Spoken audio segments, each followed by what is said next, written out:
Quand on arrivait, qu'on avait fini l'école avec le certificat d'études que j'ai eu, seul diplôme, puisque je n'en avais pas d'autres, ma mère n'avait pas les moyens de nous payer des études, donc j'ai tout de suite été au boulot. De toute façon, ce n'était pas compliqué à l'époque, hein.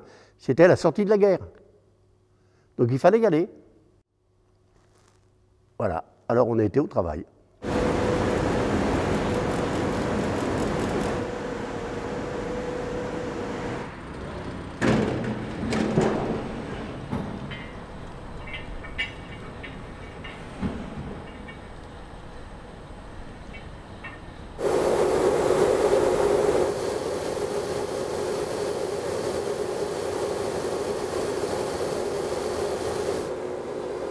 À la sortie de la troisième, je ne savais pas quoi faire et tout, et donc mon père m'a dit, bah, écoute, tu iras à l'école de meunerie qui se trouve à Paris.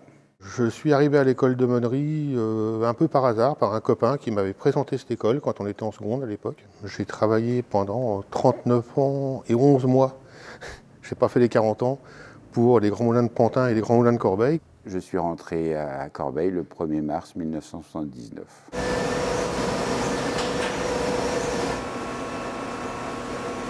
Avant, il y avait presque 600 personnes qui travaillaient ici.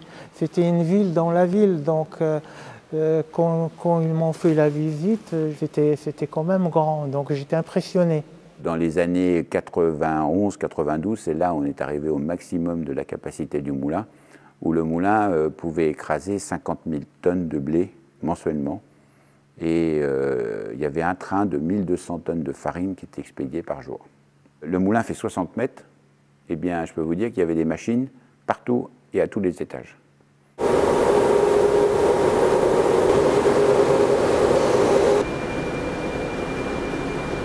Et c'est vrai que quand je suis arrivé le premier jour à Corbeil, je me suis dit, waouh!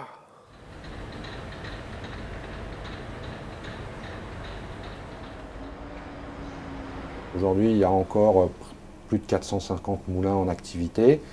Une surcapacité chronique qui existe, qui amène à une très forte compétition sur les prix et qui nous amène notamment, et c'est le sujet d'aujourd'hui, à revoir nos outils en particulier pour les rendre très compétitifs. Et c'est toute cette mutation qu'il faut accompagner avec les changements et les accompagnements qu'il faut au niveau des hommes, et ça c'est très important. Ça prend du temps, mais c'est assez passionnant.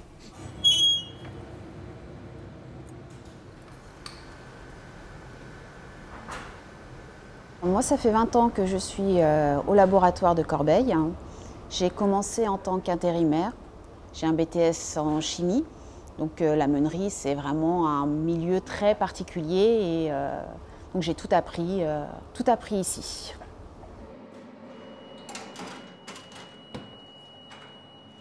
Je suis actuellement responsable du fournil de Corbeil. Je suis boulanger de métier. Et là, quand je suis arrivé ici, c'est là que c'était super intéressant parce que c'est la face cachée que je ne connaissais pas du tout, quoi. Je suis rentré chez Moulin Soufflé en 1992, donc ça commence à dater. J'ai fait plusieurs fonctions dans le groupe, mais toujours auprès de la boulangerie artisanale. De fil en aiguille, j'ai repris la responsabilité des ventes au niveau national chez Moulin Soufflé. Actuellement, je suis correspondant crédit manager en boulangerie artisanale sur la région parisienne. Ça fait maintenant 21 ans que je suis dans le groupe Soufflé.